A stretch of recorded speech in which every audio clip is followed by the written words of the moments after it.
朝一、大吉、結構、衝撃的、優美の怒り爆発に驚き、女の子の下痢はなかなか見ない。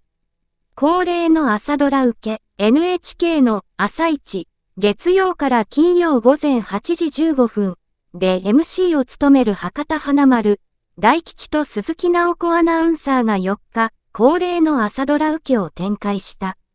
この日放送された、虎に翼、月曜から土曜午前8時の第113回では、原爆裁判で疲れ、悩む主人公、虎子、伊藤沙莉のほか、百合、よきみこの認知症が進行し、欲しい家である事件が起こる様子が書かれた。写真、すごい可愛い子がいる、と視聴者衝撃生放送に出演した朝ドラ女優の肌見せコーデ。以下、ドラマの内容に関する記述があります。この日の虎に翼第113回では、百合が財布がないと騒いだり、夕飯用に作ったシチューを捨ててしまうなど認知症が進行。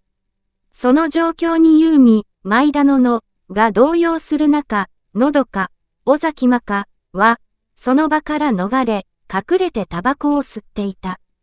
美大に進学したかったのどかは、自分の希望通りに進学せず英文科に進み、銀行に就職したが、お茶を入れるだけと自身の不満を吐き出した。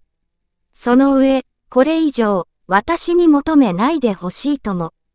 ユーミはのどかの態度に不満が爆発し、のどかを蹴飛ばし、家を飛び出していった。朝一では、大吉が、結構、衝撃的な蹴りが入りましたねと切り出すと、鈴木アナもユーミちゃん、爆発しちゃった感じですかねと反応。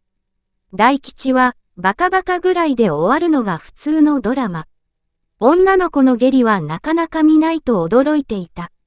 その後、大吉は百合を演じるよに言及。おばあちゃん、予算の演技がすごくて、何日か前の卵焼きを食べるシーンぐらいからうわーと思っていたけど、今日のあのシチューを捨てているとことか、危機迫るものがね。あの時代まだ、あんまり、ああなったらどうしようというのがなかったからと語った。鈴木アナも、いろいろ大変ですと語った。